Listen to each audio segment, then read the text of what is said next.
آپ نے ڈائنوسارز کا نام تو بہت سن رکھا ہوگا۔ جب یہ خون آشام طویل القامت جانور فلموں میں اپنے غضب کی انتہا پر پہنچ کر دوسرے جانوروں اور انسانوں کی بوٹیاں تک ایک کرتا اور انسانی ٹیکنالوجی کو اپنے بھاری بھرکم وجود کے ساتھ پیروں تلے روند کر تباہی و بربادی پھیلاتا دکھائی دیتا ہے تو دل اچھل کر حلق میں آ جاتا ہے کہ گویا یہ جانور اپنی تمام تر ہیبت ناکی کے ساتھ سکرین توڑ کر باہر نکل آئے گا اور اپنے خطرناک کھلے ہوئے بے انتہا بڑے جبڑوں میں پھنسا کر ہمیں بھی چیر پھاڑ ڈالے گا۔ اور یہ سوچتے ہی ایک عجیب ہی قسم کا احساس ہمیں اپنی رگوں میں دوڑتا ہوا محسوس ہوتا ہے۔ خواتین و حضرات، حیوان المحیب دراصل قبل از تاریخ نمودار و ناپید ہو جانے والے جاندار ہیں جن کو انگریزی میں ڈائنوسار کہا جاتا ہے۔ دراصل یہ یونانی زبان کا لفظ ہے جس کا مطلب ہے ایک بہت بڑی اور وحشت و دہشت ناک چھپکلی، اور ان حیوان المحیب جانوروں کے زمانے کی ابتدا 20 تا 23 کروڑ سال قبل ہو کر 6 کروڑ 50 لاکھ سال قبل ختم ہو جاتی ہے۔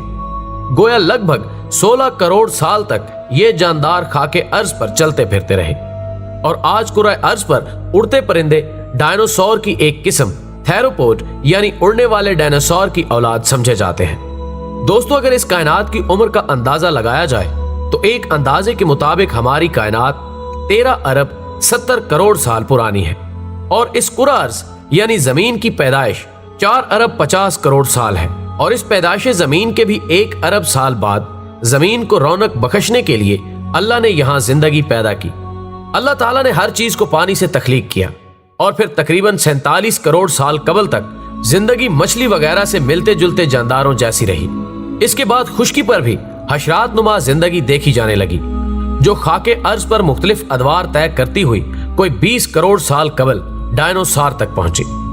خواتین و حضرات، اگر ڈائنوسار کی اقسام کی بات کی جائے تو یہ رنگ و نسل اور جسمات کے لحاظ سے ایک دوسرے سے بہت مختلف تھے۔ مثال کے طور پر ٹائرانوسارس یہ عام طور پر گوشت خور اور بہت خونخوار جانور تھا، اور اس کی لمبائی 6.1 میٹر تھی۔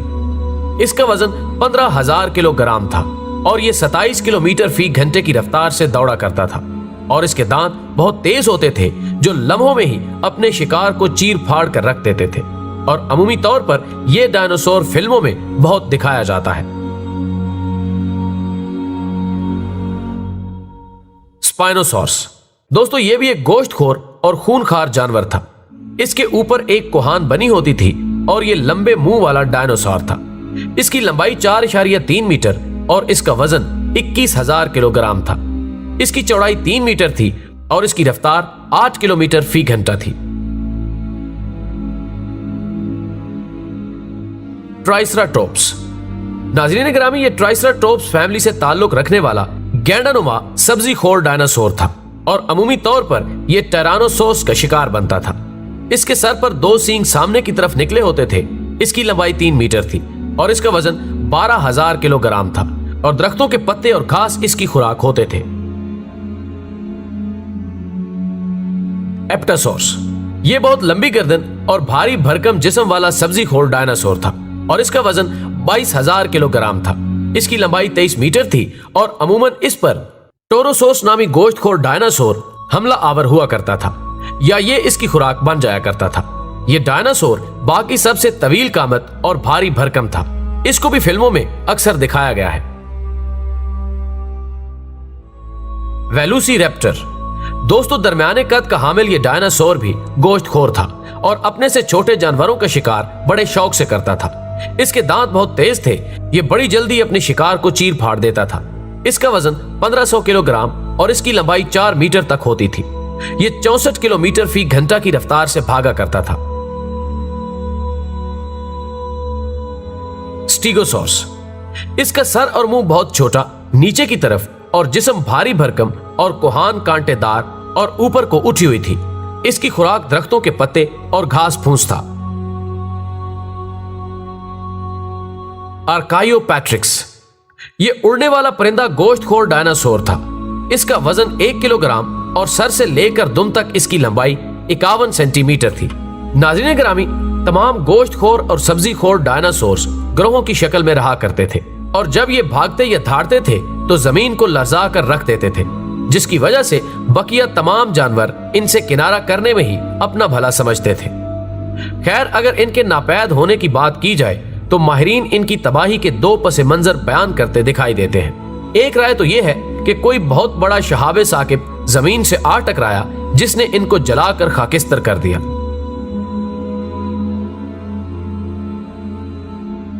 اور دوسری رائے یہ ہے کہ ان کی موت کسی نامعلوم جلدی بیماری سے واقع ہوئی، اور اس بیماری سے جو آپ اپنے آپ کو بچانے میں کامیاب ہو گئے، انہوں نے ارتقاء کی منازل طے کرتے ہوئے پرندوں کی شکل اختیار کر لی۔ بہرحال جو بھی ہے، لیکن یہ تو طے ہے کہ انسانوں کی آمد سے قبل ان کو دنیا سے اٹھا لیا گیا اور ان کو دوسروں کے لیے ایک عبرت کا نشان بنا دیا گیا۔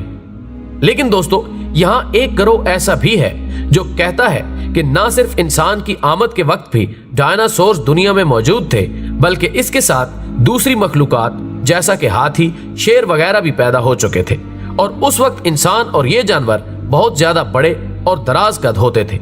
ان جانوروں کے دانت بھی باہر کی طرف نکلے ہوئے ہوتے تھے، اور وقت گزرنے کے ساتھ ساتھ ان کی تمام ہیئت بدل دی گئی۔ خواتین و حضرات، اگر بحیثیت مسلمان دیکھا جائے تو قرآن و سنت سے یہ بات ثابت ہے کہ ابتدا میں انسان کی عمر نہایت طویل اور دراز قد تھی۔ جیسے قرآن مجید کے بیان کے مطابق نوح علیہ السلام نے 900 برس اپنی قوم کو تبلیغ کی، اور اسی طرح صحیح بخاری کی حدیث نمبر 3336، صحیح مسلم حدیث نمبر 7092 کے مطابق حضرت آدم علیہ السلام کے قد کو 60 ہاتھ یعنی کوئی 30 گز بیان کیا گیا ہے۔ اور صرف یہی نہیں، بلکہ ہود علیہ السلام کی قوم عاد کے طویل قامت ہونے کا بھی قرآن حکیم میں واضح ذکر موجود ہے۔ سورہ فجر کی آیت 6 تا 8 میں اللہ تعالیٰ فرماتا ہے کہ کیا تم نے نہیں دیکھا کہ تمہارے رب نے کیا برتاؤ کیا اونچے ستونوں والے آدارم کے ساتھ، جن کے مانند کوئی قوم دنیا کے ملکوں میں پیدا نہیں کی گئی تھی۔ دوستو، یہ قوم عاد تھی جو ناپ تول میں کمی کرتی تھی، اور یہ بہت دراز قد تھے، یعنی ان کا 60 ہاتھ تک قد تھا، اور اللہ کی نافرمانی کرنے کی صورت میں اللہ نے ان پر ہوا نازل کی جو ان کو ایسے اکھاڑ پھینکتی تھی جیسے کھجوروں کے تنے ہوں۔ اور نبی کریم صلی اللہ علیہ وآلہ وسلم نے فرمایا، اگر آپ وہاں ہوتے تو ان کو دیکھتے کہ اتنے بڑے اور دراز قد آدمی کیسے ڈھیر ہو گئے۔ خیر دوستو، اب سوچنے کی بات یہ ہے کہ جب انسان اتنے طویل قامت تھے تو کیا ان کے جانور طویل قامت نہ ہوں گے؟ کیا ان کی مرغی اور بکری اسی قامت کی نہ ہوتی ہوگی جو انسانوں کے قد کے تناسب سے ہو؟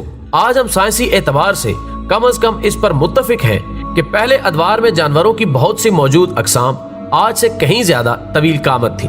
جیسے آج کا موجودہ ہاتھی اس وقت کے میمت ہاتھی سے خاصا چھوٹا ہے، اسی طرح شیر اور دیگر درندوں کے قد آج سے کہیں زیادہ بڑے ہوا کرتے تھے۔ اسی طرح ارتقائی مراحل کے بیان میں محققین مختلف چھپکلیوں، مگرمچھ، گینڈے، وہیل مچھلی وغیرہ کو ڈائناسور ہی کی ارتقائی شکل قرار دیتے ہیں۔ گویا اگر قرآن و سنت میں مذکورہ ارشادوں کو مد نظر رکھا جائے کہ انسان اور جانور ابتدا میں عظیم الجثہ تھے اور وقت گزرتے گزرتے بتدریج ان کا قد گھٹ گیا، تو شاید غلط نہ ہوگا، اور اس بات کو تسلیم کر لیا جائے تو پھر یہ ماننے میں کوئی ابہام نہیں رہتا کہ ڈائناسور جیسے طویل قامت جانور زمین کے اوائل دور میں موجود رہے ہوں گے۔ بہرحال جو بھی ہے، لیکن یہ طے ہے کہ ڈائناسورز اب نہیں رہے، لیکن ان کی اس وقت کی خون آشامی ابھی تک باقی ہے جو ہم انسانوں کے اندر بس گئی ہے، جس کی وجہ سے بھائی اپنے بھائی کا خون کرنے میں آر محسوس نہیں کرتا، اور والدین بھی ذلیل و رسوا ہو رہے ہیں۔ اللہ ہمیں اپنی پناہ میں رکھے اور ہدایت فرمائے، آمین۔ ویڈیو پسند آنے کی صورت میں اسے زیادہ سے زیادہ لائک کر کے ہماری حوصلہ افزائی کریں، اور ویڈیو کو فیس بک اور واٹس ایپ پر شیئر کرنے میں ہمارا ساتھ دیں۔